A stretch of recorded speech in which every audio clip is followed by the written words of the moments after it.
In the medicine making portion of this module, I'm going to be showing you how to make herbal bitters with herbs you likely have in your kitchen cabinet. Bitters are a special form of herbal tincture that are primarily made with alcohol, but may also be made with apple cider vinegar. We will be making this plant medicine in the folk tradition, which means we will use parts to measure out the ingredients. So, you may be wondering, why bitters? Bitters are an easy-to-use medicinal preparation that packs a punch in terms of supporting and improving our digestion. When we use bitters before we eat, they help the digestive system prepare the gut for food by stimulating and releasing bile, which is necessary for healthy digestion.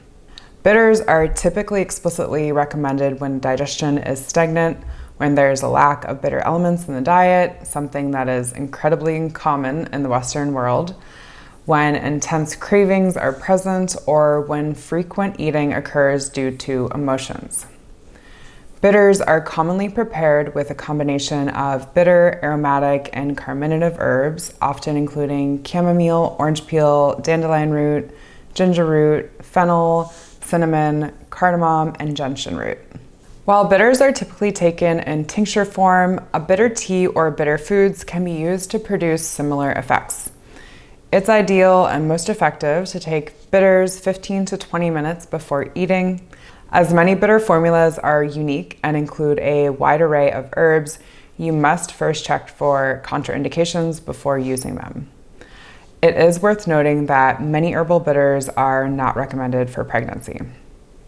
Before I make any plant medicines, I set the tone and energy of my environment and make an intention for the medicine I will be making. I may dim the lights, burn incense, and play music that aligns with the energy I wish to instill in the medicine. It may be helpful to speak your wishes aloud for the medicine, or to write them down on a piece of paper and attach them to the jar after it is made. After this is complete, I turn to my tools. For this herbal medicine, you will need a clean, dry jar, the menstruum of your choice, the herbs you will use, a piece of parchment paper to place under the lid, and tools to label your jar. The bitters that we are going to be making include cardamom, which I'm going to place in the jar, clove, fennel seed,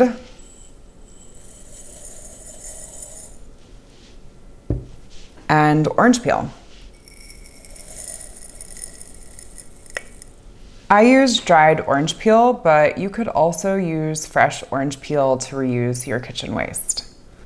All of these herbs have elements that have an affinity for the digestive system, with cardamom offering warmth to the digestive fire, fennel seed improving the barrier of the digestive system tract, orange peel for its bitter taste, and clove for its antispasmodic properties.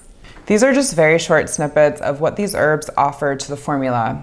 Many of them have multiple crossover and supportive actions for the digestive system and beyond what I just mentioned, and I definitely encourage you to read more about these plants in the sources provided in the workbook. Other herbs that could be used in a bitters formula include a combination of gentian, dandelion root, artichoke leaf, chamomile, star anise, mugwort, or motherwort, with the effects and contraindications of each herb varying. As you can see, I am making these bitters with dried plant material. But if you want to make a bitters formula or any tincture with fresh plant material, you will first tear or chop the herbs, then pack the jar about 3/4 of the way full with plant material, making sure to really pack in the herbs tightly, and leave about 1 inch of space from the top before topping it with the menstruum, which is the solvent I will use to extract the herbal medicine, being sure that the liquid completely covers the plant material. When using dried plant material, the jar only needs to be about 1/2 at its capacity. And then, like bitters or tinctures that are made with fresh plant material, you will top it with the menstruum.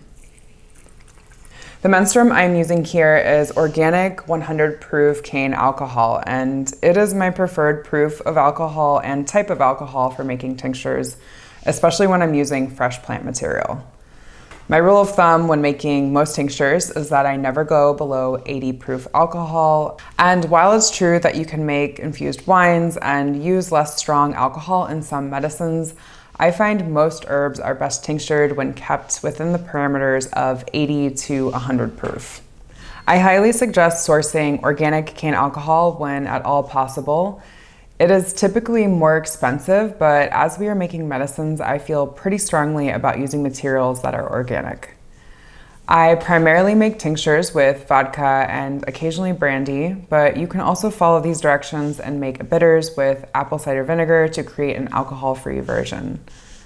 I usually always try to find organic apple cider vinegar with the mother included. I also recommend trying your best to avoid buying vinegar or alcohol that is in plastic. And if you cannot find anything other than vinegar or alcohol that is in plastic, then I recommend transferring it to a glass jar and storing it that way.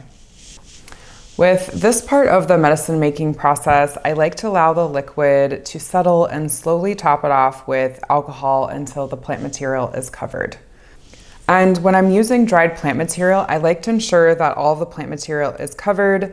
And you'll do so by shaking the jar, but I think it's useful to get a wooden chopstick and stir it around like so, which is just a really good practice to do in general when you're making any medicine, whether it be with honey, alcohol, or vinegar. I like to use wooden chopsticks or wooden tools in general whenever I'm stirring my medicine, as I like to avoid the use of metal in my medicines as much as possible. For any medicine that involves alcohol, vinegar, oil, or glycerin, you're really going to want to make sure that you top your jars with a piece of parchment paper before putting on the lid, as this will prevent the lid from corroding into the medicine. After you've placed the lid on the jar, you will shake the jar vigorously and then label it with all of the plants used, the type of menstruum, and the date. You can see an example of a label in the workbook.